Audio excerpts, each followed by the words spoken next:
दिल्ली के लाल किले के पास हुए कार ब्लास्ट के बाद सुरक्षा एजेंसियां उस आतंकी नेटवर्क की परतें खोलने में लगी है जिसे वे कई साल पुराना स्लीपर प्रोजेक्ट बता रही है।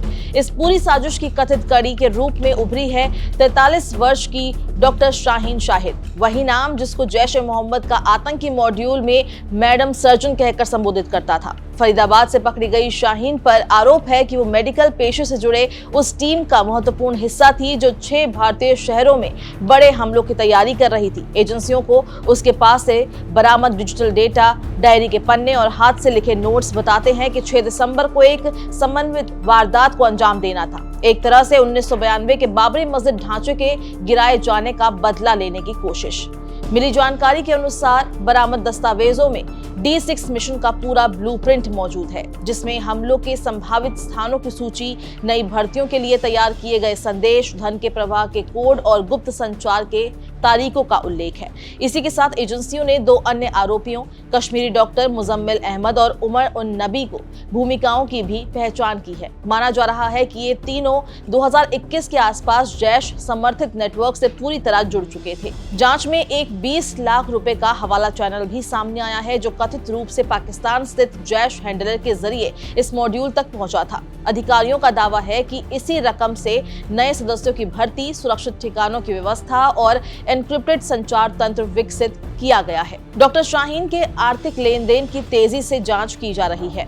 आपको बता दें कि उसके कानपुर के 3, लखनऊ के 2 और दिल्ली के 2 खातों में हर बड़े ट्रांजैक्शन, नकद निकासी, जमा राशि का फॉरेंसिक ऑडिट हो रहा है। एजेंसियों को शक है कि विदेशी फंडिंग का कोई लिंक इन खातों से जुड़ा हो सकता है। शाहीन की गतिविधियों की पड़ताल का सबसे अहम हिस्सा कानपुर का GSVM मेडिकल कॉलेज है। यही वो काम करती थी जब तक कि वो 2013 के आखिरी महीनों में अचानक गायब नहीं हो गई। सहकर्मियों के अनुसार वो बेहद शांत स्वभाव की डॉक्टर थी जो अक्सर अपने छोटे बच्चे को भी ड्यूटी पर ले आती थी क्योंकि घर पर रखने वाला कोई नहीं था। वो अपनी निजी जिंदगी, खासकर तलाक पर बात करना पसंद नहीं करती थी।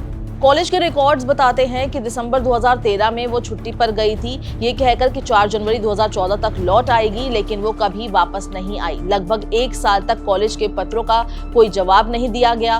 2016 में 2 कर्मचारी उसके दर्ज पते पर भेजे गए तो पता चला कि ये पता ही गलत है। 2021 में उसे सेवा से बर्खास्त कर दिया गया। पूछताछ में ये बात भी सामने आई है कि ये मॉड्यूल 2022 में तुर्की भी गया था, जहां ISI के कथित हैंडलर अबू उकाशा से मीटिंग हुई और माना जाता है कि इसी मुलाकात के बाद 6 दिसंबर की प्लानिंग को ग्रीन सिग्नल मिला था।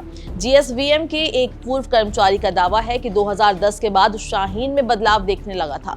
बताया जाता है कि एक भारतीय मूल के विदेशी डॉक्टर के संपर्क के बाद उसने कट्टरपंथी वीडियो और साहित्य पढ़ना शुरू कर दिया था और धीरे धीरे उसने अलग पहनावा अपनाया और विदेश जाने की इच्छा भी जताने लगी।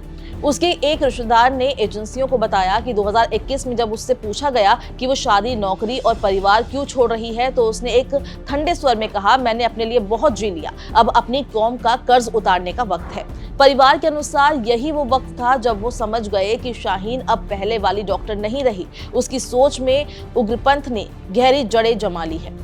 एजेंसियों का कहना है कि ये नेटवर्क मेडिकल पेशे के लोगों का एक संगठित मॉड्यूल था, एक ऐसा समूह जिसे आम लोगों में पहचान पाना बेहद कठिन था। जांचकर्ता ये भी पता लगा रहे हैं कि शाहीन ने किन किन शहरों में किससे संपर्क किया, किन जगहों की रेकी हुई और मॉड्यूल में और कौन कौन लोग शामिल थे।